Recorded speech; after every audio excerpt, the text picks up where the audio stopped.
Boa noite a todos. Boa noite. Que a paz do nosso Mestre Jesus esteja em nossos corações. Amém.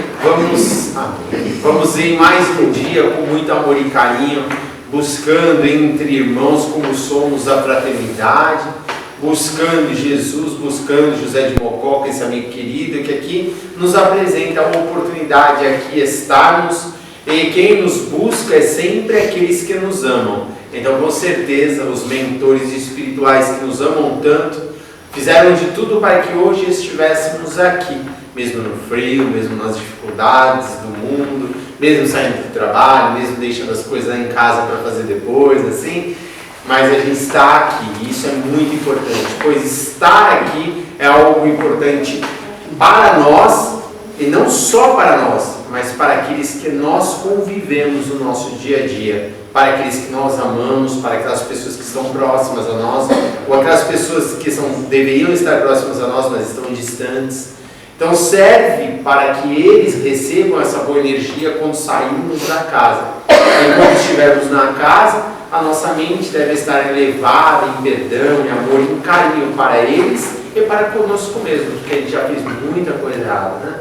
Então a gente tem que buscar isso, buscar esse perdão que devemos ter, todos nós. Somos almas imperfeitas a caminho da luz, da perfeição, almejando a perfectibilidade, mas para alcançá-la precisamos nos esforçar, precisamos renunciar, precisamos nos sacrificar. Se Jesus assim nos ensinou que o sacrifício é pessoal, pois Ele não deixou ninguém se sacrificar por Ele que foi para a cruz, não foi os outros que foram por Ele, então Ele nos mostrou que temos que sacrificar a nós mesmos, sacrificar o nosso eu, para que Jesus esteja se tornando transparente para as outras pessoas que estejam à nossa volta.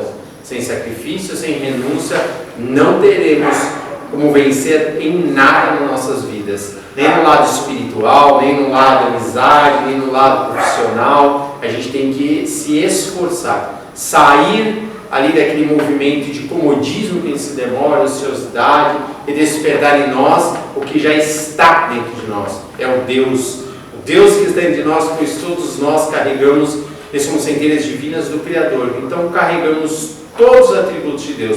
É só colocarmos em prática. A gente fala é só, parece ser fácil, né? É só, mas na verdade Jesus nos mostra que não é impossível. Não é fácil, mas não é impossível. É possível e estamos fazendo o melhor possível para alcançá-lo, né, gente?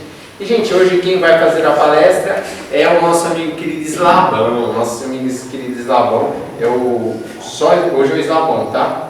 A próxima vez é o Luca, tá? Hoje vai ser Eslabão. Então, nosso irmão Eslabão vai fazer a palestra pra gente hoje. Ele vai falar do livro No Mundo Maior, que a gente está seguindo aí. E é até interessante falar sobre este livro, porque a gente sabe que tem um pessoal que já está lendo, a gente fazendo um curso, então quer dizer, já está lendo, então a gente vai estudando, vai aprendendo mais, né? Eu peguei esse livro também, o Eslabão, para ler esses dias, que na verdade eu acho legal para acompanhar.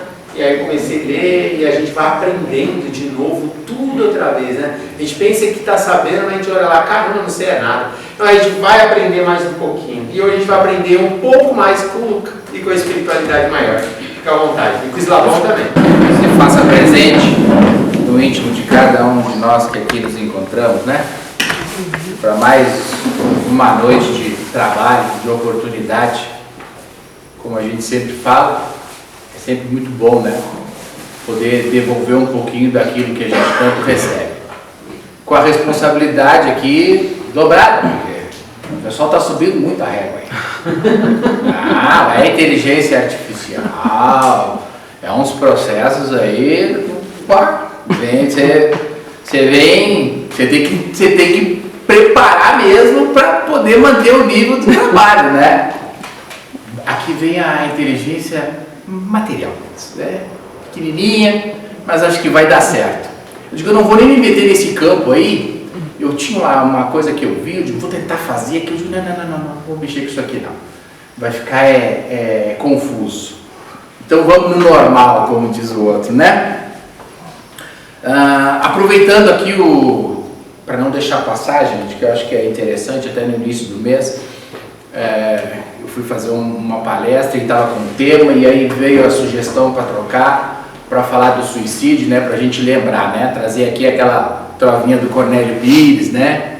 Suicídio, não pense nisso, nem mesmo de brincadeira. Um ato desses resulta na dor de uma vida inteira. Não é verdade? Qualquer problema ou pesar, não adianta morrer. Adianta se melhorar. Para a gente não esquecer desse mês e poder levar sempre essa mensagem positiva. Durante o ano todo, que é importante. Mas como a gente tem esse mês que é destinado a isso, que a gente sempre recorde esses nossos irmãos com muito carinho, com muita alegria, que a gente possa colocá-los em nossas preces também. Bom, gente, o meu capítulo do livro aqui é o capítulo 7, Processo Redentor, onde todos nós estamos vivendo os nossos processos de redenção, dadas as circunstâncias de cada um de nós no momento evolutivo em que nos encontramos. Nesse capítulo específico, a gente tem uma história ali de um irmão nosso de jornada, um pequeno menino, está vivenciando a sua experiência, e analisando esse capítulo, e conversando agora há pouco ali, a gente estava lembrando, e me veio a reflexão também de que todos nós temos as nossas questões psíquicas a serem resolvidas, mas temos que ser muito gratos a Deus porque estamos em condições de podermos levar isso de uma maneira mais positiva, né? Não estamos enfrentando os mesmos processos que a gente tem acompanhado ao longo do livro e outros tantos que aqui virão, e a gente percebe o quanto nós estamos no melhor momento de podermos fazer esses enfrentamentos. É claro que cada um de nós, por vezes, tem situações que nos complicam, que nos deixam para baixo, que por vezes nos trazem alguns desequilíbrios, mas o importante é recordar que nós estamos também vivenciando as nossas experiências, e nesse processo que estamos vivenciando, nesse momento em que estamos vivendo, muita atenção exatamente à nossa mente, ao nosso comportamento, à nossa psique. Se estivermos necessitados de um amparo profissional, que a gente busque, é sempre bom recordar isso. Se estivermos precisando do amparo espiritual, que a gente venha à casa espírita, porque aqui com certeza a gente vai encontrar aquilo que a gente necessita, certo? Fazer um apanhado aqui. Estamos no 5º livro, No Mundo Maior, que trata dos aspectos da vida no mundo espiritual e da comunicação dos seres encarnados e desencarnados, especialmente durante o repouso do corpo físico.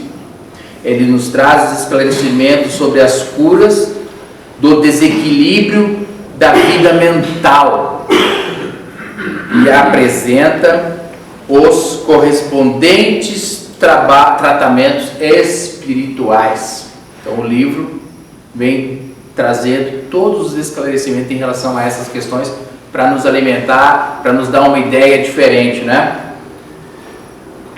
Analisa os temas como o aborto, epilepsia, esquizofrenia, outros tantos, destacando o socorro imediato prestado aos necessitados pelos trabalhadores invisíveis, que evitam o quanto possível a loucura, o suicídio e os extremos desastres morais.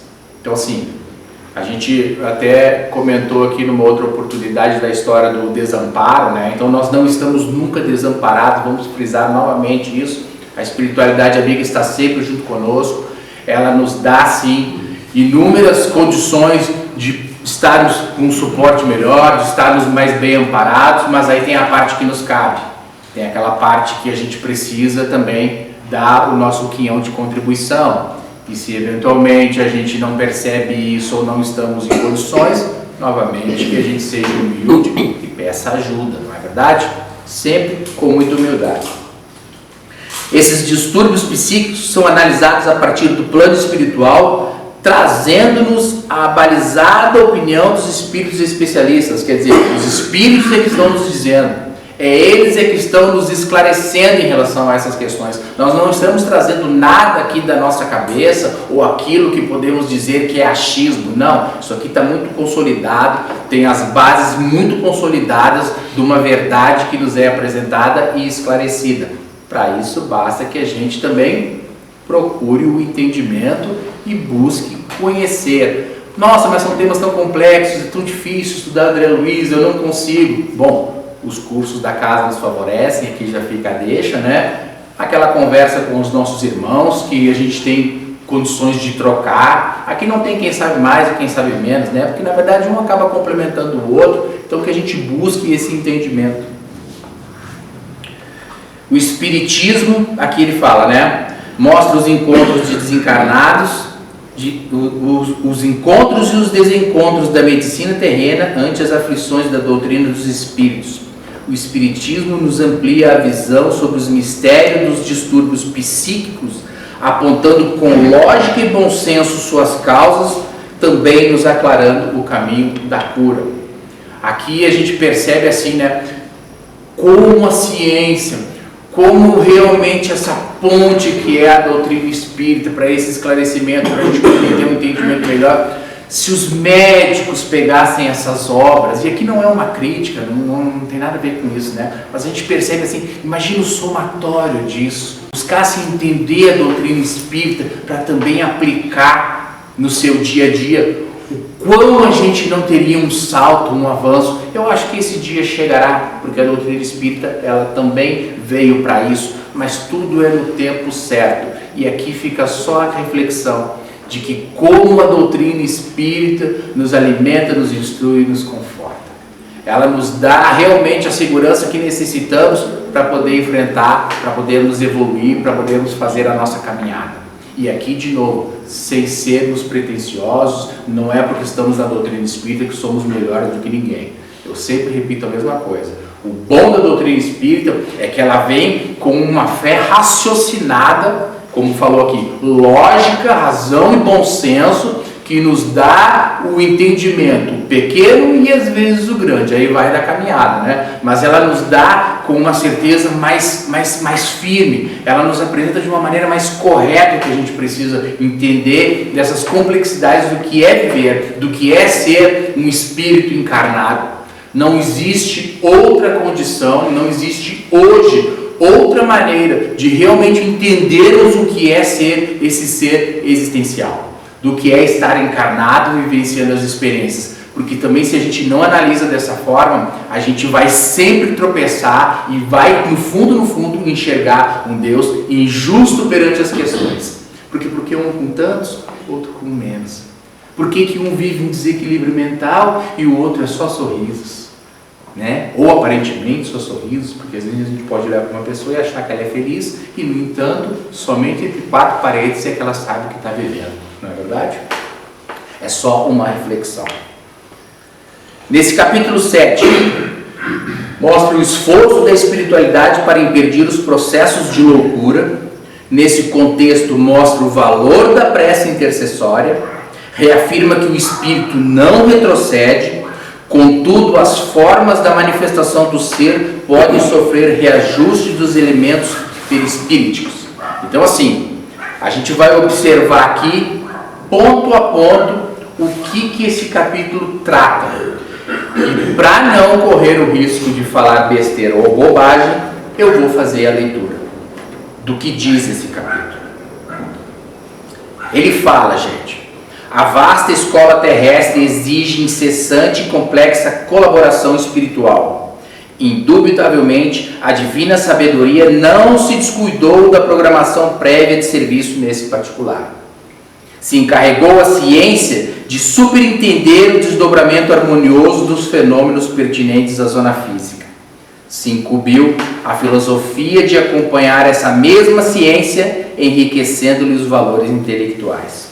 Confiou à religião a tarefa de velar pelo desenvolvimento da alma, propiciando-lhe abençoadas luzes para a jornada de ascensão.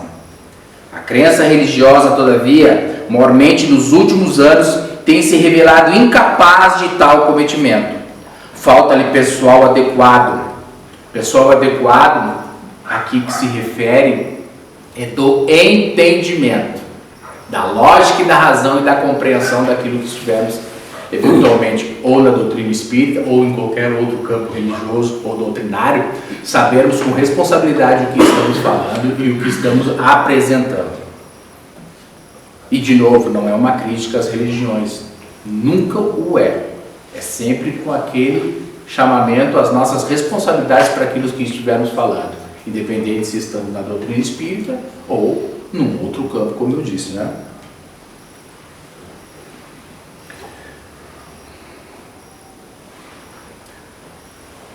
Enquanto a edificação científica no mundo se apresenta qual árvore gigantesca, abrigando em seus ramos refertos de teorias e raciocínios, as inteligências encarnadas, a religião subdividida em numerosos setores, dá a ideia de erva raquítica a definhar no solo. Aqui é o Evangelho de Jesus que não está sendo praticado ou entendido na sua verdade e na sua essência, usando o próprio Evangelho de Jesus em benefício próprio. Não é para isso que Jesus veio à Terra nos esclarecer e nos dar o seu exemplo e nos fazer descortinar aquilo que vivenciamos há 2000 anos atrás. Se lá passamos por todo esse processo e não compreendemos, ele disse: eu vou mandar o Consolador prometido. E ele nos trouxe doutrina espírita. Então aquela desculpa de quando atravessarmos a alfândega, cruzarmos o túmulo e chegarmos do lado de lá e dissermos eu não sabia, não vai colar. Vamos assumir as nossas responsabilidades e a doutrina nos esclarece, meus irmãos. Não é para nos colocar medo e nada disso, mas nós vamos ser responsáveis e vamos sim sofrermos se não nos atentarmos a isso. Hoje vivemos um momento em que já não nos cabe muitas coisas. Cada qual que faça a sua reflexão e o seu avaliar de conduta, de comportamento e de bem viver, para poder saber que ali na frente a justiça divina, a nossa consciência, vai nos cobrar. O amor divino, porém, não ignora os obstáculos que assoberbam os círculos da fé. Se a investigação do conhecimento basta o valor intelectual, o problema religioso demanda altas possibilidades de sentimento. A primeira requer observação e persistência. O segundo, todavia, implica vocação para a renúncia. Temos que abdicar e renunciar de nós mesmos. Renunciar do nosso homem velho, nos despir, fazermos a nossa reforma íntima. Está muito relacionado a isso. À vista disso, colaborando com os trabalhadores decidido, inúmeras legiões de auxiliares invisíveis, ao olhar humano, se desdobram em toda parte, socorrendo os que sofrem, incentivando os que esperam firmemente no bem, melhorando-se sempre. Eles estão conosco, mas esperam de nós que a gente dê a nossa parte de contribuição. Nosso esforço, portanto, é em torno da mente encarnada. Aqui é Calderaro falando, tá, gente? É extenso e múltiplo. Forçoso é convir, no entanto, que se o programa dá motivo a preocupações, é também fonte de prazer. Experimentamos o contentamento de irmãos mais velhos, capazes de prestar auxílio aos mais novos. Indiscutivelmente, somos em humanidade uma só família. Somos todos irmãos. Na questão das religiões, e aqui quando ele fala da alegria desses irmãos de prestar o socorro, porque o trabalho deles não é fácil, o livro nos mostra quão trabalhoso é, mas quando eles cumprem a tarefa, quando eles percebem o nosso esforço, a alegria e a felicidade do que é, porque nós ainda não temos condições de fazer o que esses irmãos fazem aqui. Nós estamos aqui nessa coisa de ser o socorrido, né? Mas percebam que o que eles fazem por nós é infinitamente grandioso, e infelizmente, por vezes, a gente não dá o devido valor e não assumimos as nossas responsabilidades. De novo, e repito sempre, não é crítica e não é apontamento, é somente uma reflexão. Ele fala lá,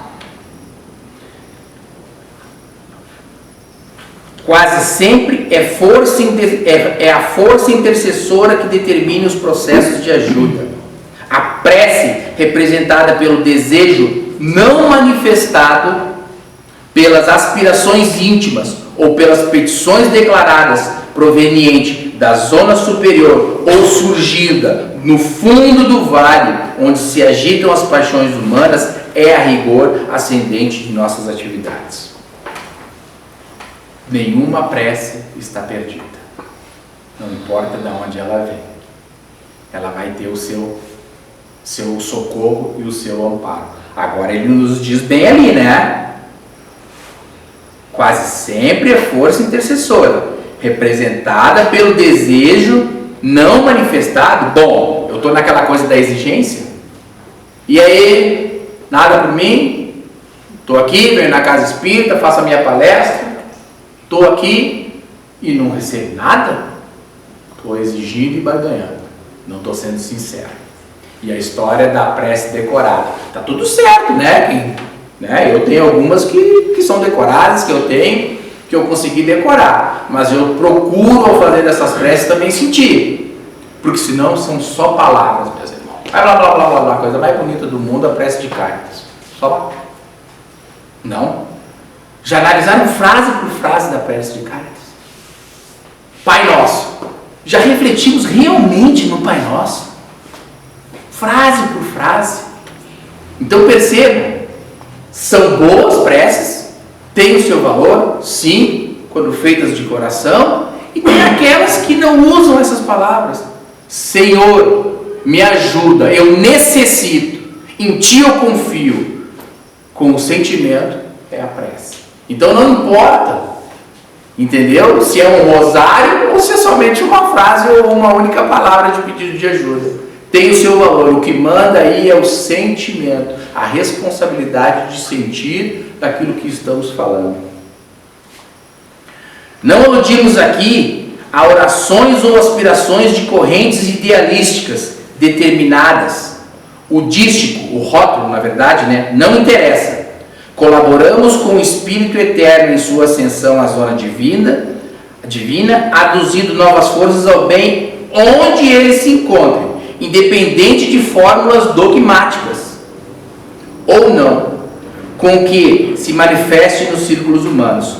Nosso problema não é de favoritismo. Aí aqui para a doutrina espírita, não somos favorecidos. Não é isso que determina o socorro e a ajuda. De novo, eles nos enxergam verdadeiramente como nós somos. Então, a responsabilidade, quando estivermos fazendo as nossas preces, que a gente se conecte. Quando ele fala aqui da intercessão, mais à frente lá vai contar a história de por que Calderaro termina o serviço lá com a Cândida, no capítulo anterior, e ele corre com o André Luiz para ir lá prestar o socorro. Porque a mãe tinha horário e dia para se conectar com a espiritualidade. E era naquele momento em que eles foram atuar. Então a história de que a gente pode fazer as nossas preces, sim, a qualquer momento, quando houvermos necessidade, sim. Mas a responsabilidade com aquela que a gente se trabalha com a sua agenda, podemos dizer assim, Eles não estão à disposição, Eles estão para nos ajudar. Mas espera aí eu vou lá ajudar, cadê o eslabão? Está balançando na rede. Ah, que bonito, Tá bom. Não, vai ficar ali te balançando na rede e tomara que tu tenha amarrado bem, porque senão vai cair aí essa rede. Essa é a realidade, meus irmãos. Percebe que a gente, às vezes, aí a gente entra naquela história, mas aí eu me balancei, minha rede arrebentou, cadê o meu anjo da guarda que não me ajudou? É fácil, foi ele, não me deu o socorro necessário, E aí quando eu estou com a minha problemática, a mesma coisa, Bem na hora da problemática vai dar o jogo do Grêmio. Ah, lascou, Eu vou pro jogo do Grêmio e não vou atentar a minha problemática. E aí? Aí ele vem lá para me ajudar e o Grêmio está jogando. E para completar, o Grêmio está perdendo ainda perdi tempo ainda. Então percebam, a gente usa esses exemplos materiais que é só para nos trazer a realidade. Que às vezes a gente deixa uma coisa importante em prol de coisas não tão importantes. Não que as relações sociais, que também descansar na rede, ver uma partida de futebol não sejam bom, mas tem um momento para isso, não concordam? Nosso problema não é o de favoritismo, senão de espiritualidade superior, mercê da união dos valores substanciais em favor da vida melhor. Então, de novo, né? Se a gente se coloca à disposição, a gente recebe. Se a gente se conecta, vamos receber. Nesse capítulo, meus irmãos, a gente vai falar ali, quando ele fala aqui a questão da prece intercessória, e ele vai tratar aqui que o Espírito não retrocede. Contudo, as formas da manifestação superior podem sofrer desajustes. Eu vou trazer aqui. Quando ele vai trazer aqui exatamente a elucidação do que é. O Espírito não retrocede. O Espírito estaciona. Mas, psiquicamente, ele pode ser levado a estados inferiores. E ele diz aqui, quando vai lá encontrar o menino, eu não vou contar muito essa história, porque eu quero que depois vocês peguem, porque em cima do pequeno relato ali de sofrimento que esse irmão nosso de caminhada tem, também tem a maravilha do que é quando a mãe está fazendo a prece e tem o socorro de Caldeiraram ali.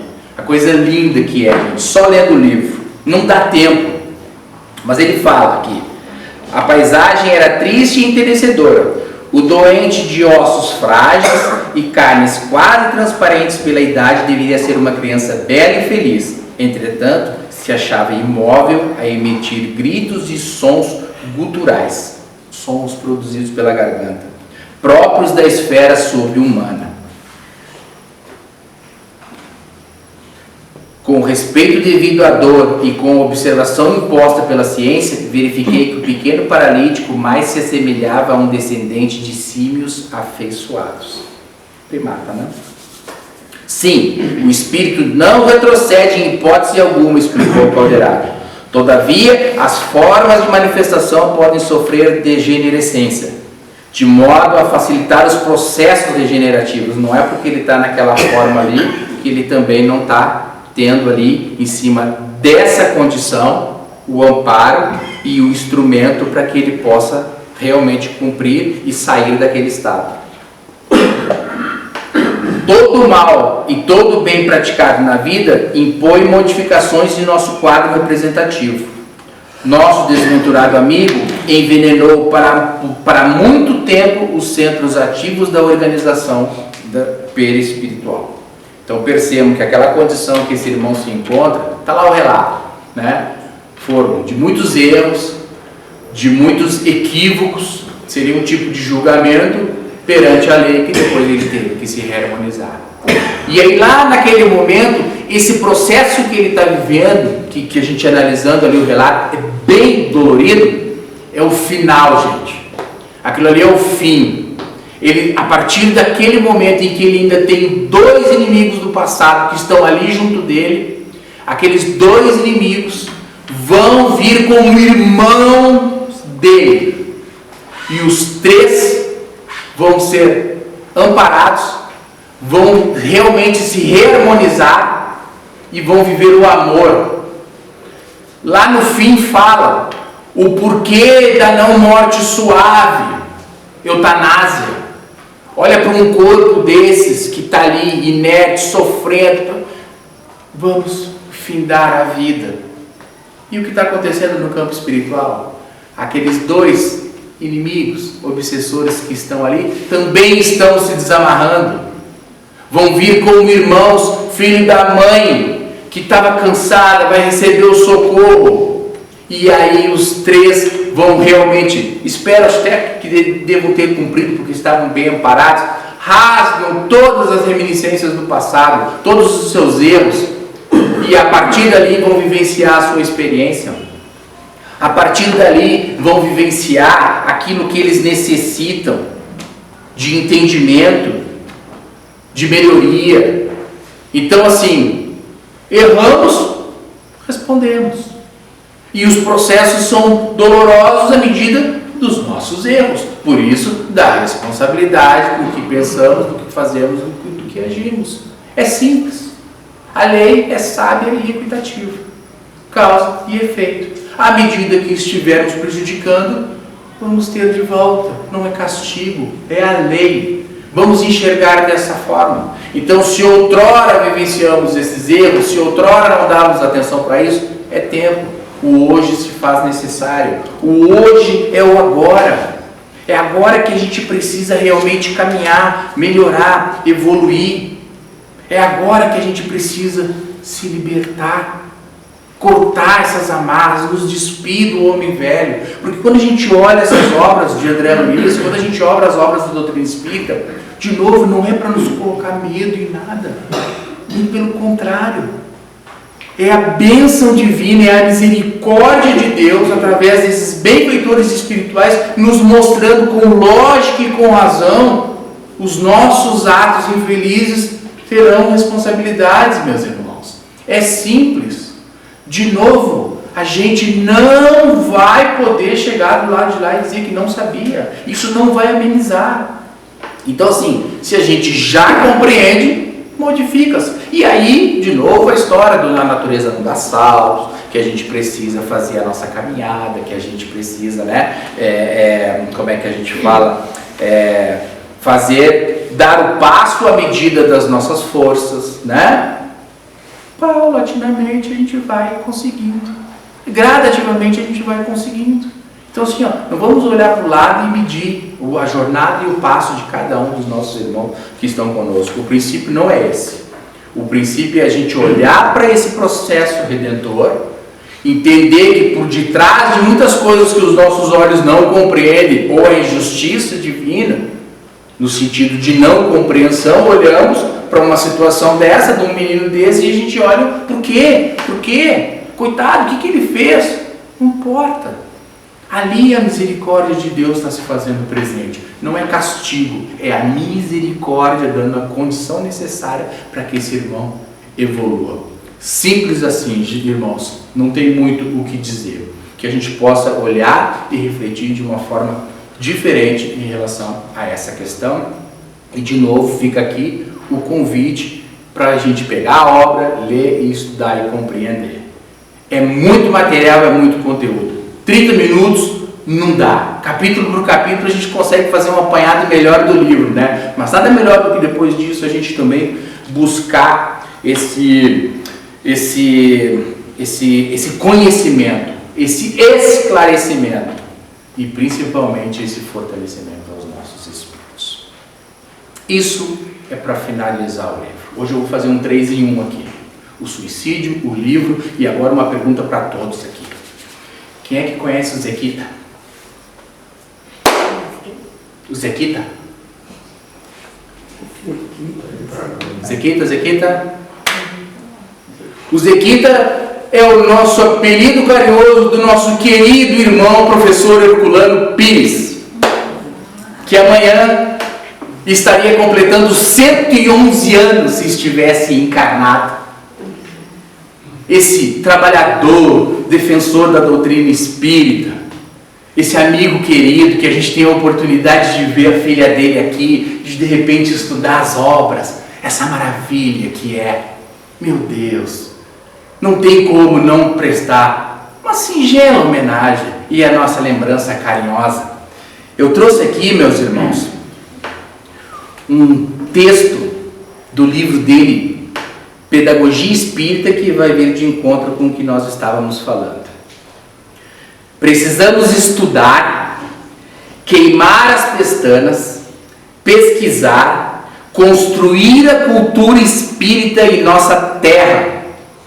Ou faremos isso, ou nada mais seremos do que beatos de um novo tipo, esperando de joelhos que o céu faça por nós o que temos que fazer por nós mesmos. Professor Herculano, precisa dizer mais nada, né? Posso repetir aqui. Precisamos estudar, queimar as pestanas, pesquisar, construir a cultura espírita em nossa terra.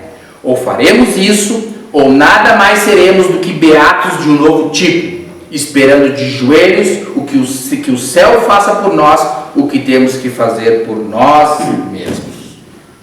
E em homenagem a ele, para finalizar, para não exceder muito o tempo, eu vou trazer aqui o poeminha do do Cornélio Pires, e agora aqui da Piquitita. Você sabe quem é a Piquitita? Não sabe quem é? A Piquitita é a Marília Pires War. É a irmã caçula do nosso professor Herculano. E ela fez um poema que é belo e precisamos atentar ao que ela vai dizer aqui. Ela disse que ela só fazia rabiscos. Olha, se isso aqui é rabisco, eu tirei o chapéu para ela, né? Ela já desencarnou. O professor Herculano, como eu falei, amanhã, 25 de setembro, ele nasceu em 25 de setembro de 1950. E vejam o que a irmãzinha dele escreveu.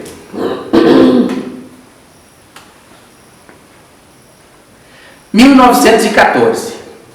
Neste ano, nasceu Herculano, no Largo São João em Avaré, na Casa Verde Esperança. O choro da criança foi mais um grito de fé.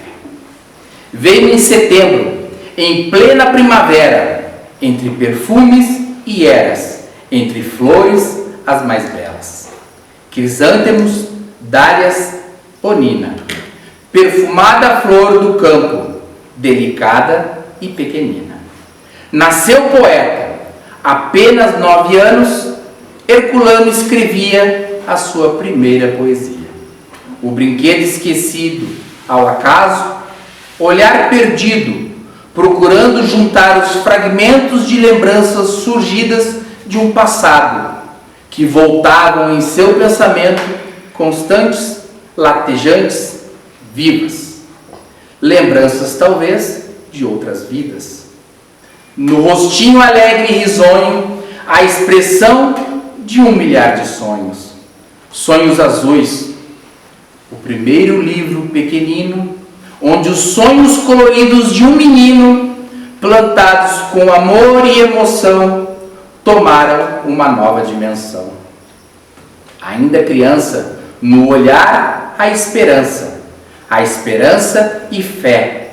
Fé na mensagem que trazia, através de sua poesia. Olhando o céu todo desfeito, em luz, estrelas tão brilhantes refletindo o azul.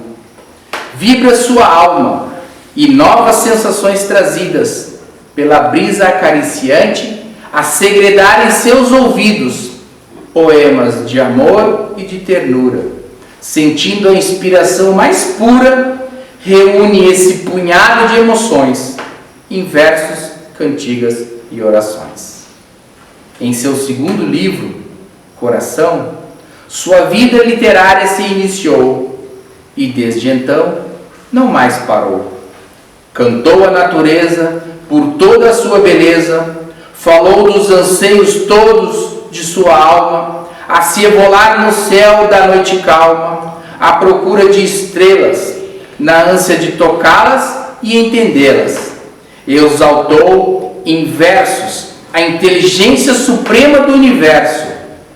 Não é fácil falar de Herculano, poeta, escritor, destacado filósofo, professor, hábil jornalista, fiel e corajoso defensor espírita. É tão fácil falar do Zequita, o filho tão amado, o esposo dedicado, o pai amigo, o irmão muito querido. Falar da grande humildade e do amor por sua cidade. Avaré, triste se abateu com a perda do seu filho, e a paineira, que a vida inteira foi por ele tão amada, lá na praça abandonada, foi murchando entristecida com a sua despedida. O seu verde amarelou, e ela triste secou. Partiu Herculano no ambiente de paz, e o perfume envolvente das boninas, humildes margaridas pequeninas, foi ver outra cidade, toda incendiada de uma luz divina, sem gritos, sem dores, sem prantos. Cidade celeste, cidade pura, cidade em cantos. Marília Pires War, Piquitita, poema intitulado Herculano. A nossa singela homenagem a esse espírito amigo, que Deus possa iluminar o seu caminho, bem como André Luiz Calderaro, todos os personagens desse livro, O nome do menino não é revelado nesse livro, porque André Luiz trabalha com muita ética e com muita responsabilidade para não ferir nenhum leitor. Nesses casos mais graves, ele não relata o nome dos personagens, apesar de que se tivesse criado um nome, teria sido somente fictício, mas o cuidado e o carinho. Então, a todos fica aqui a nossa homenagem singela e o nosso mais repleto sentimento de carinho por tudo que fazem por nós, todos esses espíritos maravilhosos que passam pelas nossas vistas através dos livros, dos ensinamentos, das obras, de tudo aquilo que eles podem prestar para conosco. Que a paz e a luz do Mestre Jesus permaneça no íntimo de cada um de vocês.